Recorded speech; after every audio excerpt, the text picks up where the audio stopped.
Advocate supreme court member Punjab bar council Rawalpindi से।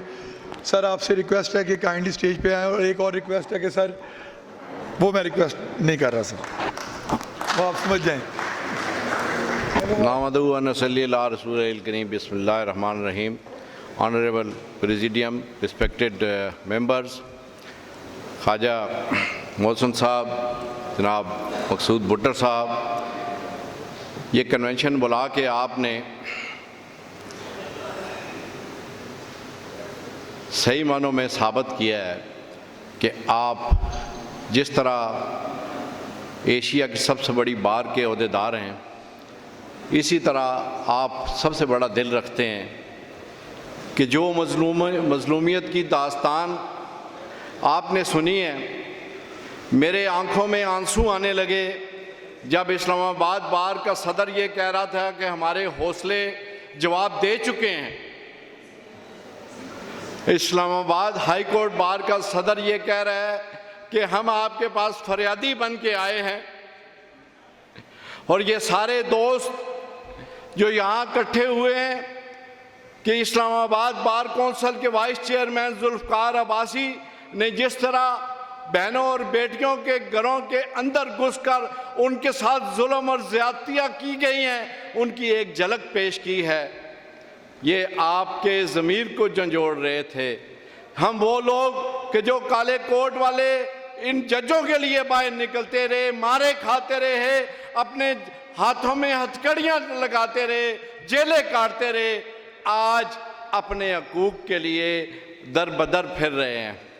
और एक शख्स वहाँ बैठा अपनी अना के लिए, आज तक ये बात तय नहीं हुई कि 2 चैम्बरों की बजाय जो 100 चैम्बर गिराए गए उनका कौन जिम्मेदार है। जनाब सदर साहब, 2 महीने का टाइम में से 1 महीना गुजर गया। जिस दिन वो चैम्बर जो गिर गए तो उस दिन वकीलों का मान गिर जाएगा, उस दिन मान टूट जाएगा। वो चैम्बर नहीं गिरने चाहिए। हम आपसे सवाली है, हम आपसे फरियादी है, हम आपसे मिन्नत करते हैं। वो वक्त नहीं आना चाहिए कि हमारे भाइयों और बहनों के वो 300 चैम्बर्स जो जिसमें 800 वकील मजीद रहते हैं, उनके चैम्बरों को अगर गिरा दिया गया तो उस लम्हे के बाद हमारा कोई पोजीशन नहीं होगी, पूरे पाकिस्तान में हमारी कोई पोजीशन नहीं रहेगी। हमारे आज भी 14 लोग जेल में हैं, हमारी बहनें और बेटियां प्री अरेस्ट बेल पर हैं, वो अपने बच्चों से नहीं मिल सकती। दोस्तों, बातें बहुत हैं करने की, वक्त बहुत करीब है। मुझे हुक्म है कि सिर्फ बात आपने करके हाजी लगा के आ जाना है, लेकिन मैं कहता हूं कि ये यकीनन ये रियाया बादशाह को कत्ल कर देगी। यकीनन ये रियाया बादशाह को कत्ल कर देगी। मुसलसल जबर सहने से दिलों में डर नहीं रहते।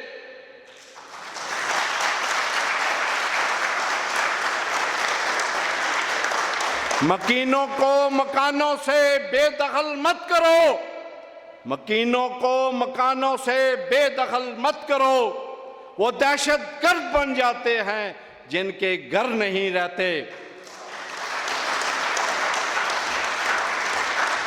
हमारा चेहरा मसख कर दिया गया है, हमें मीडिया में और अवाम में बदनाम किया जा रहा है। आज मैं मीडिया के लोगों के लिए एक सवाल और एक मिसाल छोड़कर अपनी बात मुकम्मल करता हूं कि आपने दुनिया के हर मामले को उठाया है, क्या आपने इस तरफ तवज्जो दी है कि पाकिस्तान की सबसे बड़ी जमहूरी कुव्वतें और जमहूरियती तंजीमें और जमहूरी रवायात किन लोगों के साथ हैं? क्या ये काले कोट वाले सबसे बड़े जमहूरियत पसंद और जमहूरियत रवायात के हामिल नहीं है? ये इस्लामाबाद कि जिसके चैम्बरों को गिराया जा रहा है, जिसके लोगों को गिरफ्तार किया जा रहा है, जिसके कैंडिडेट्स जेलों के अंदर हैं। और अभी ताज़ा तरीन मिसाल है कि इस्लामाबाद हाई कोर्ट के दोनों उम्मीदवार राजा जायद और दूसरे उनके मद्दे मुकाबल दोनों जेल में थे। और इस्लामाबाद बार काउंसिल के वाइस चेयरमैन जुल्फकार अब्बासी ने कहा नहीं, कानून और आइन के मुताबिक, वकला की रवायात के मुताबिक इलेक्शन होंगे और ज़रूर होंगे। और वो इलेक्शन हुए और राजा जायद हाई कोर्ट बार का सदर जेल से मुंतखब हुआ है। ये दुनिया में कई रवायत मिलती है, ये रवायत मीडिया क्यों नहीं बताता? उनकी आंखें क्यों अंधी हो जाती हैं? उनकी ज़बानें क्यों गंग हो जाती हैं? इन रवायात को और इन पॉजिटिविटी को, इन चीज़ों को क्यों नहीं हाईलाइट किया जाता? इसलिए कि एक साजिश के तहत वकीलों को और काले कोर्ट को बदनाम किया जाता है, इसलिए कि ये अपना इस मुल्क में किरदार जो है वो अदा न कर सकें।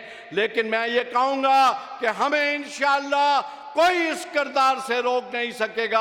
लेकिन अब की बार हम किसी और के लिए नहीं, अपने हकूक के लिए उठेंगे और अपने हकूक के लिए मुतहद हैं। और हम अपने हकूक की जद्दोजहद का जो आज आगाज कर रहे हैं, हम इंशाअल्लाह इससे पीछे नहीं हटेंगे, नहीं हटेंगे। मकसूद भुट्टर साहब, ख्वाजा साहब, आपने लाहौर में बैठ के क़यादत करनी है। हम आपके सिपाही बन के आएंगे और आपके पीछे चलेंगे और अपने हकूक लेके रहेंगे। जहां इस मुल्क में अदालतें बनेंगी, वहां इस लोगों के, वहां वकला के लिए चैम्बर्स भी बनेंगे। बहुत शुक्रिया।